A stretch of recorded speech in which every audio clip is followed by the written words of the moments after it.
Welcome and thank you for tuning in. You're listening to the Beyond 50 radio program. I'm Daniel Davis.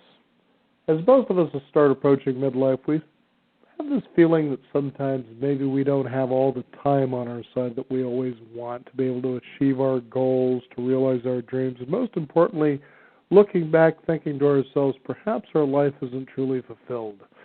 Many of us probably don't have the kind of experiences that we yearn for, but at the same time we think to ourselves, do we have enough to be able to keep us propelled forward, to be able to realize that our dreams can come true?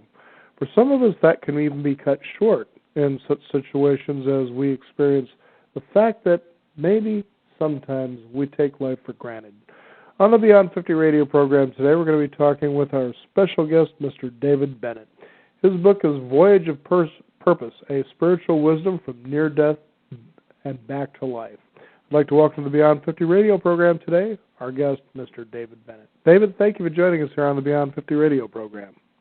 Daniel, thank you for having me. It's a pleasure to be here. Now, your book is about you not just having a near-death experience, but actually 3 of these. What was going on here? I guess I needed quite a few of the cosmic bonks on the head. I would say so. Now, tell us what happened there. Well, in 1983, I was the chief engineer of the research vessel Aloha, and it was a dark and stormy night. Kind of sounds like a novel to begin with, but we had to bring a small boat into the harbor, and in the course of bringing that small boat in, we slid off a 25-foot breaker, and the next breaker came and folded the boat in half like a peanut butter sandwich. And that propelled me into the water, and now I was a commercial diver and the chief engineer of a research vessel, but so I'd spent a lot of time in the water. I didn't really freak out or anything, but you can only hold your breath so long. And then I drowned. And in that drowning, I went from darkness into a sort of living light where I met up with my soul family, and in that presence of the light in my soul family, we looked at my life and we peeked into my future. Mm-hmm. Now, tell us, David, now that's interesting in and of itself because, especially in a day and age where you read and people begin to experience it. Me, myself, firsthand, I have a friend of mine who has been diagnosed with breast cancer. And, when somebody has that kind of news given to them, it's sort of like shark or rattlesnake or, something like that. And you sort of get to a position at first, there's the shock of it, but then you try to find yourself in a bargaining situation where, I'm going to try to make the best out of this. Now, in your situation, for instance, here you were drowning. I mean, that's immediate. That's not something you bargain with. It's there. Now, tell us about that because you've actually had both worlds, so to speak. Yeah, actually, while I was underwater being tossed and tumbled, I had time to reflect a little bit, and I did actually experience, some concerns like, is my life insurance paid up? Will my wife be taken care of? Those sort of things.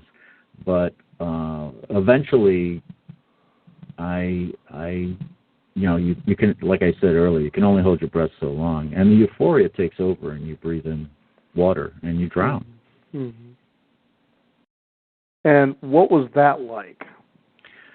Well, I found myself in this darkness, and because I just had this violent death, I didn't find it scary. I know I've met some other experiencers who have gone into what they call the void, and found it very frightening. But for me, because I just went through this violence, I found it curious, because it was calm, it was comfortable, and from there I saw light, and I felt like I was moving toward the light. And as I got closer, the light wrapped me with love, just totally wrapped me with love. And from the light, these fragments of light broke away and greeted me, and I recognized them as a family. I had a pretty dysfunctional life prior to that, and so I really didn't have a sense of family. And they were welcoming me home. And that was another thing that I just hadn't experienced in life. So I'm feeling this love and this welcoming and a family I'd never known. And then we went and we started to have a life review. In this life review, I saw my entire life. And I saw it not just from my perspective, but from everyone I'd ever interacted with, from their perspective. So I felt their love, I felt their joy, I felt their pain and their sorrow. And every interaction that we have with other people, I also felt those kind of like cascading ripples from that. And I started to then see things that I didn't have a reference for, that weren't a part of my life. And I later learned that it was my future. I didn't realize it at the time, but I saw, part of my future. And in my future, I saw I was going to deal with cancer. And but then the light itself spoke to me and told me I must return. And I argued with that. I didn't want to go back. I felt something here that was special, and I didn't want to go back to my body, which I felt was probably broken, and it just didn't appeal to me to go back to life. But the light spoke to me one more time. It said, no, you must return. You have a purpose. And when it said purpose, that just resonated through my body, and I understood. When you're in this light, your consciousness is expanded beyond what we are capable of knowing here. Mm-hmm. And so I understood this purpose, and I immediately accepted it, and I found myself outside my body, and I watched my body miraculously get resuscitated by being beaten against the wreckage, and the water came out, and I found myself back in. I was pushed back into my body, and then I had to begin living my life, which was where the book really starts off. The experience is just a seed, and then you've had this spiritual experience. Now, what do you do with it? Mm-hmm. David, it's interesting. I was just thinking of a scene in the movie The Shawshank Redemption where Andy Dufresne realizes, okay, I've been in prison now 20-something years. It's time to get busy living or get busy dying.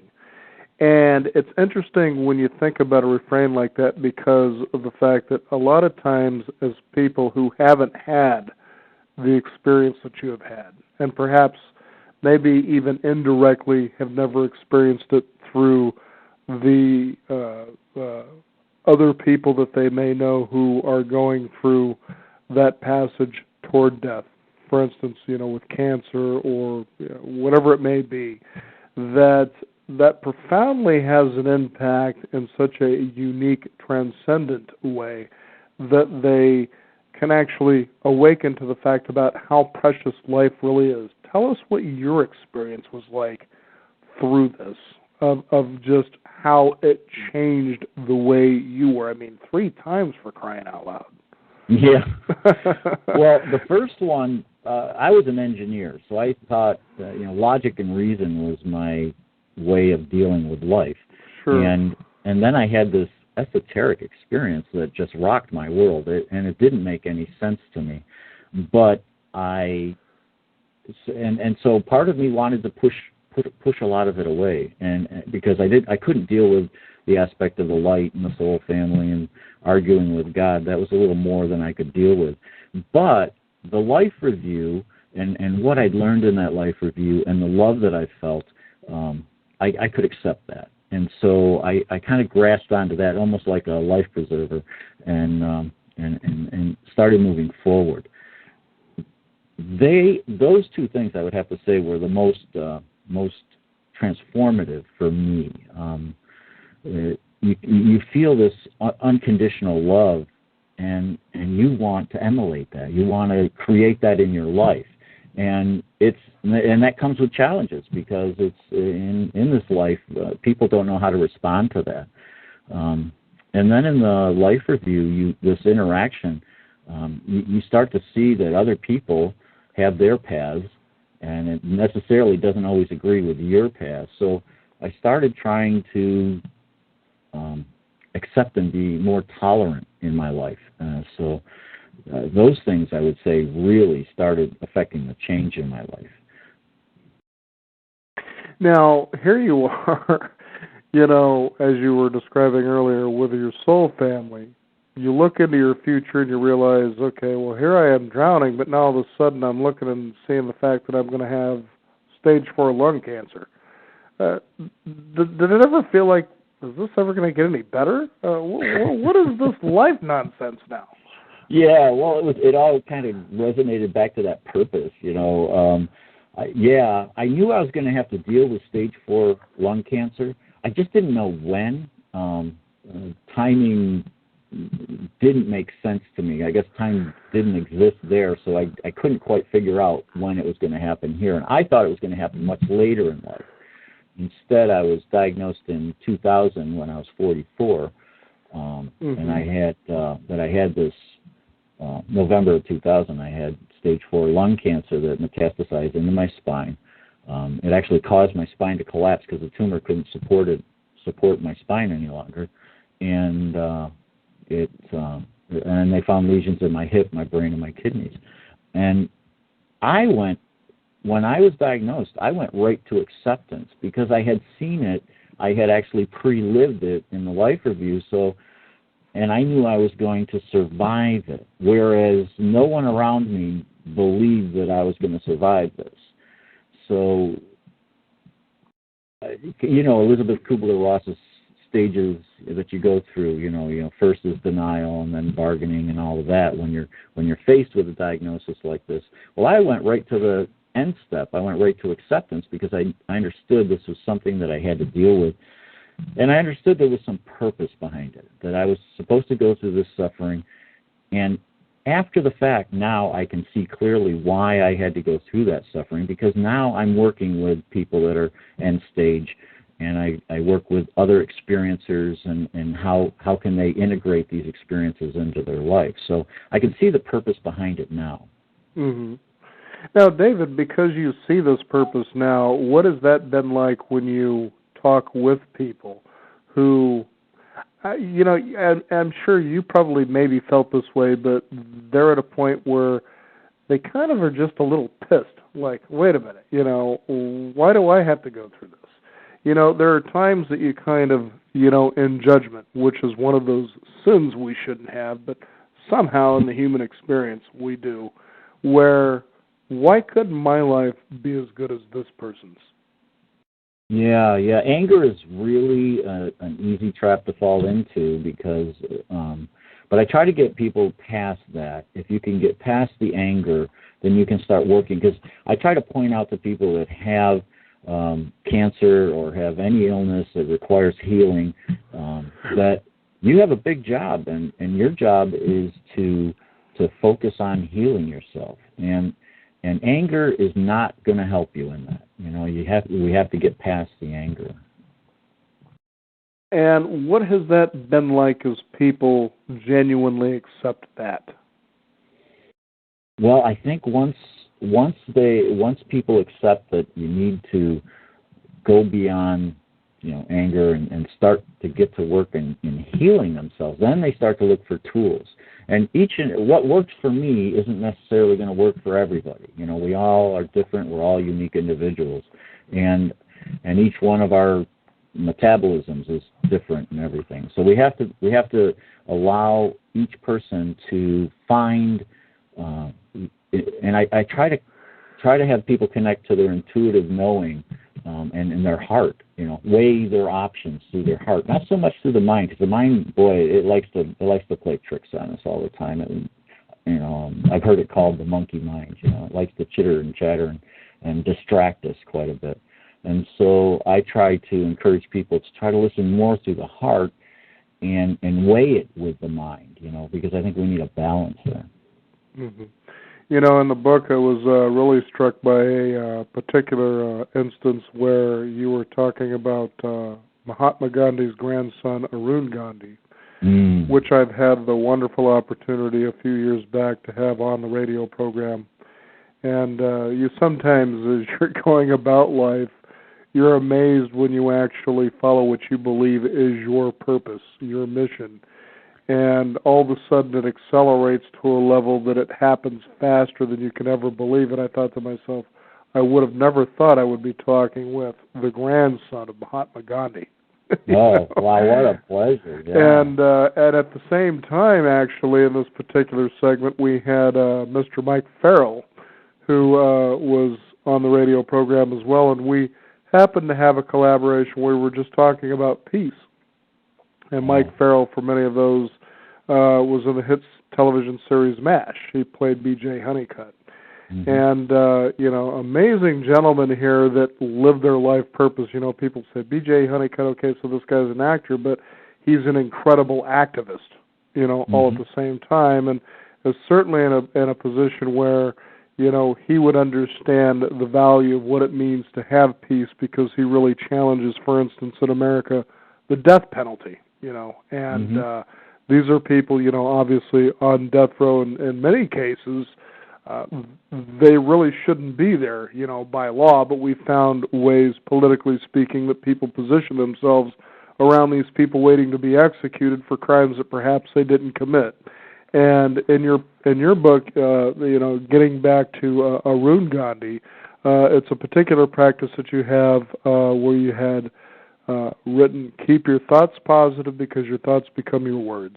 Keep your words positive because your words become your behaviors. Keep your behaviors positive because your behaviors become your habits. Keep your habits positive because your habits become your values. And keep your values positive because your values become your destiny. Yeah. How did you embrace that? I thought of that as a mantra, and I would try. Well, at first I would use it.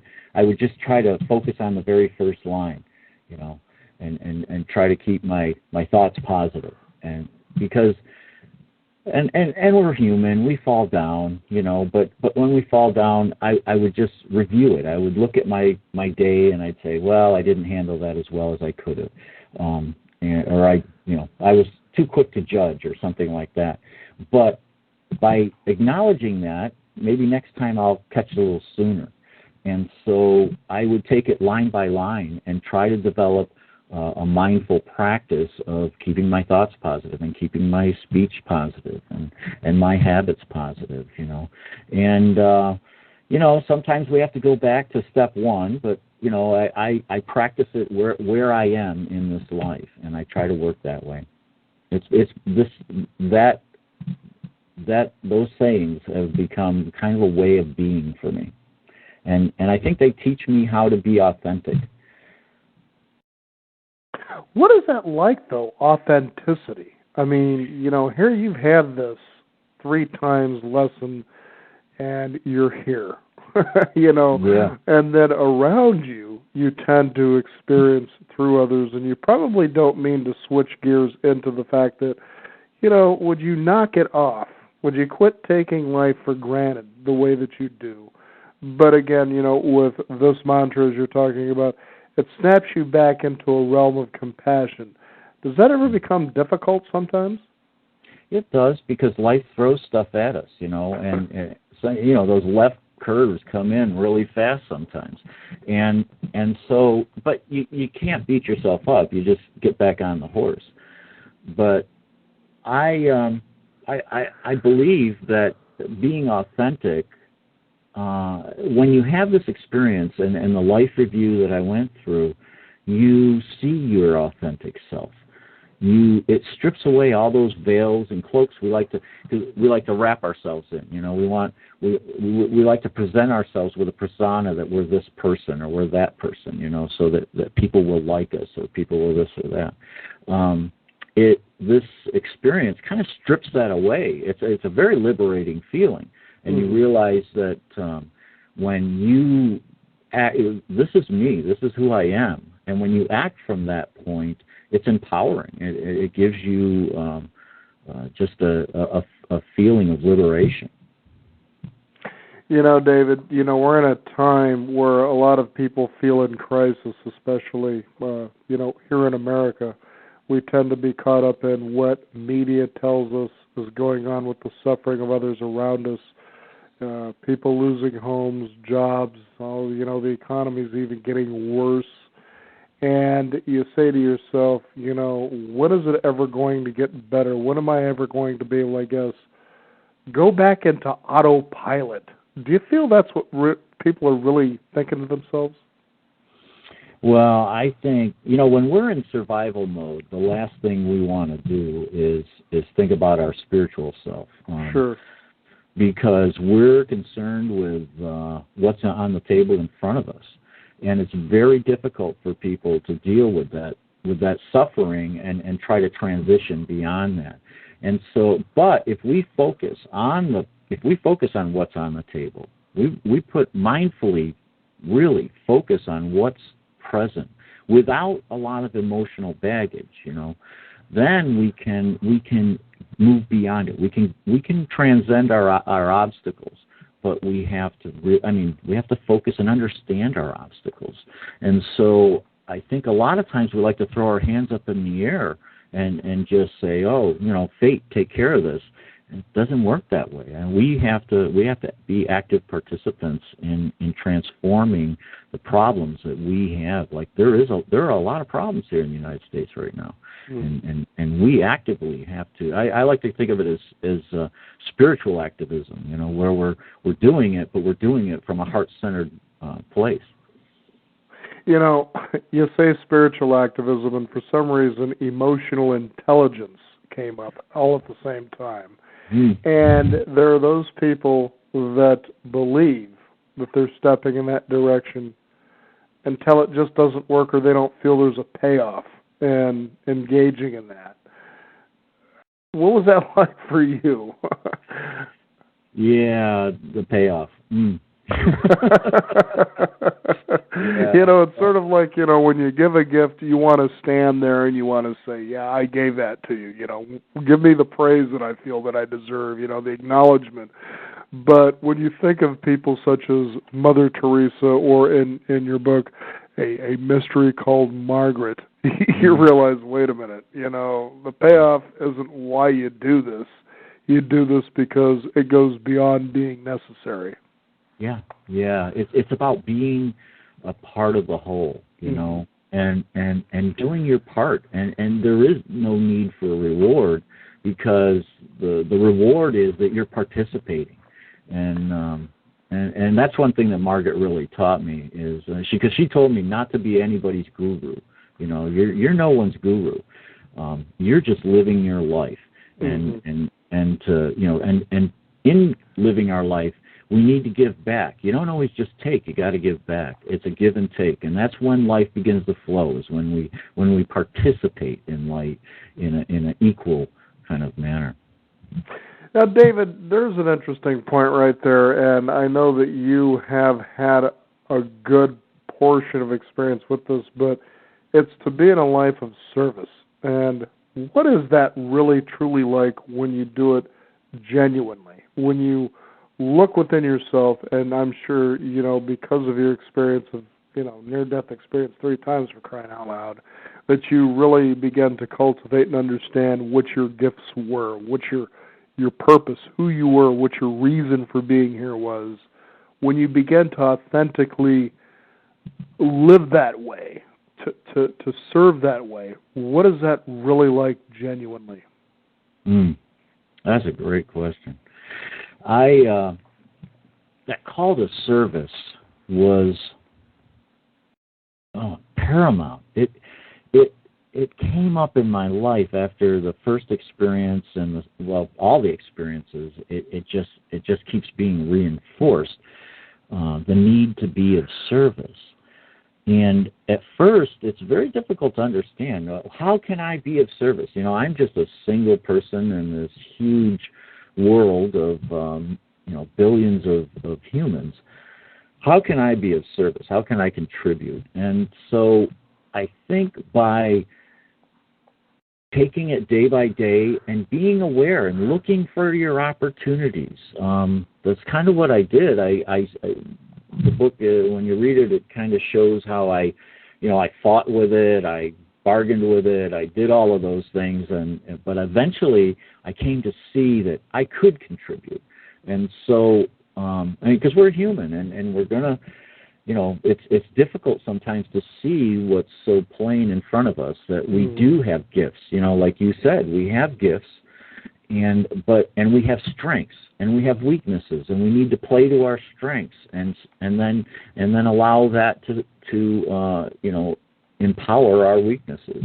And when we look at it and we see what our real strengths are, some people are good at communication, and so they need to be a voice in the community, and some people maybe are good with their hands, and so maybe they're going to build and create, in the community. So we all have different things and strengths, and once we find it, that's when it's neat. Your heart will open up, and it lends a little bit of passion to it, a little bit of extra energy that just makes it so worthwhile to give and be of service.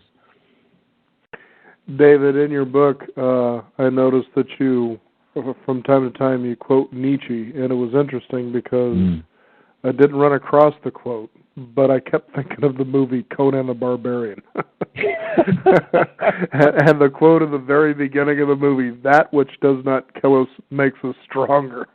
Yeah. I couldn't help myself. Every time I see the word, the name Nietzsche, that's the first thing I think of is that movie. Yeah. But, it's, in and of itself, it's a wonderful adventure, but exactly that's how all of our lives are, and if it doesn't, for a lot of us, in fact, just not too long ago, a friend of mine, she got herself into a situation with a car crash, when nobody was really seriously injured, but she was at a point that all she could talk about, and this is a woman in her early 50s, is how she wished she could just die. She could just kill herself because of what seemed to be the undaunting responsibility of having to deal with the outcome of all this. No insurance, the whole thing. And we all have that sort of, what do we want to call, the death wish, if you will. I actually had someone on the program about a year ago who talked about how inherently we all have that when we feel suffering. I think when we get just kind of knocked off to where we don't get to be on autopilot anymore, that things aren't comfortable and familiar. And, here you had 3 of those, so how has it made you stronger? Well, boy, there's a bunch of things I can address in that. First, we are composed of all of our life's experiences, the good and the bad. And so I find that we need to embrace everything. I give morning gratitudes every day for everything, the good and the bad. When I was going through the thick of the cancer treatments, and my suffering was at its absolute worst with a collapsed spine and cancer treatments, that was pretty intense. And I would wake up every morning, and this sounds a little twisted, but I would be thankful for the opportunity to go through that suffering. And the reason, and kind of to go back to the death wish, I recognize that people sometimes want to just give up the ghost and just and go, because I experienced an incredible life beyond life, and to tell you the truth, every day I long to go home. I long to go home there, but I understand the sacredness and the great opportunity that life presents here. So there's nothing I would ever do to shorten my life, even though I know what's waiting for me, on the other side. I have a friend as well who just was in an auto accident, broke both legs and an arm, and is going through some incredible suffering.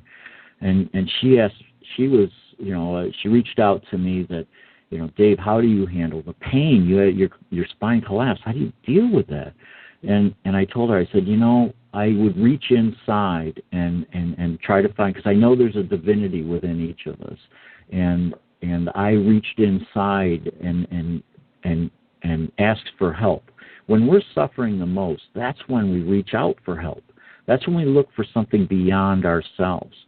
And when we do that, you can find the answers that you need. And a lot of times I was able to use that internal guidance to actually help me manage my pain by setting my pain aside. You said something to me that's very poignant, and that is when we're at our deepest suffering, that's when we reach out to see or hope for the help from others.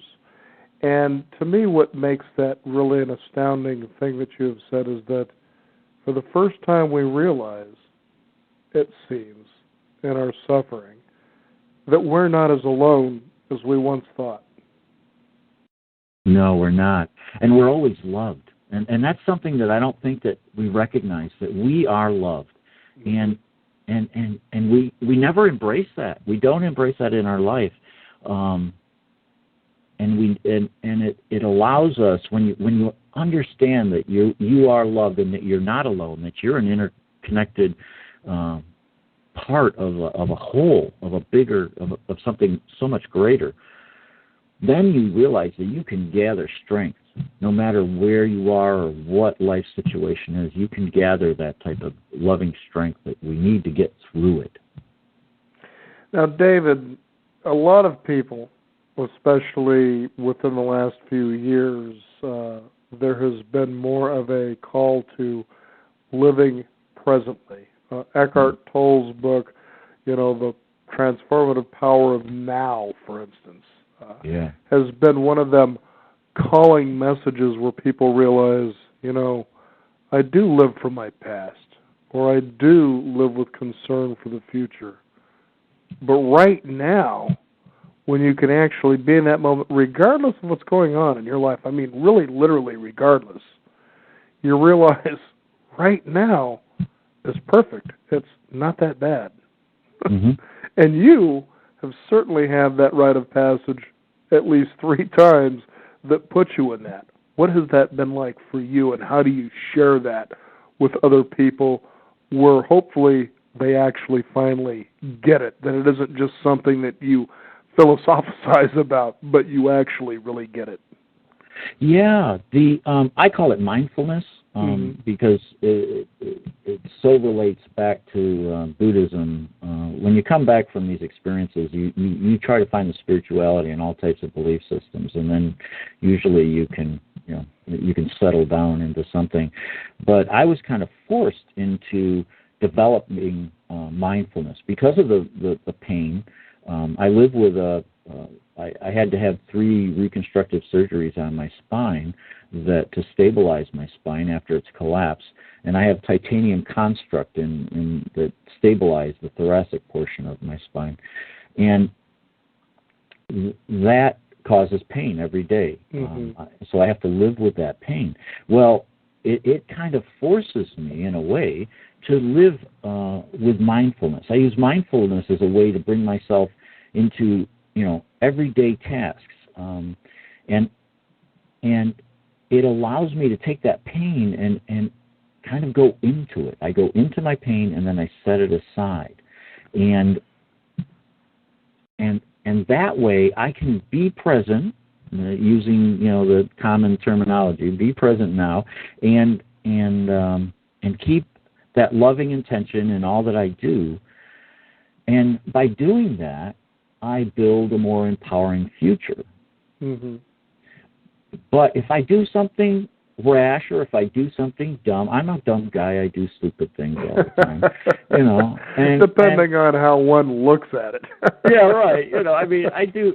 I'll overexert myself, and all of a sudden, that pain that I've kind of put off to the side will come flaring right back up at me, and it reminds me, slow down.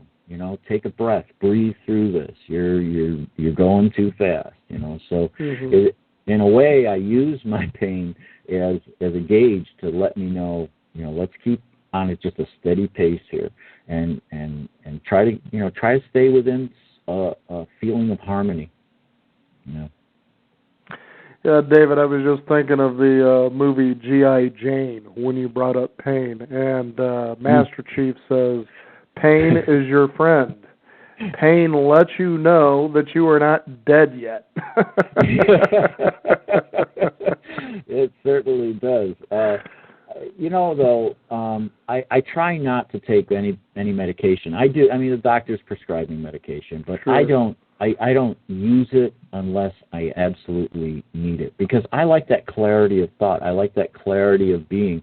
I don't, and I really feel that sometimes the pain medication is a little overprescribed, and it can mask the pain.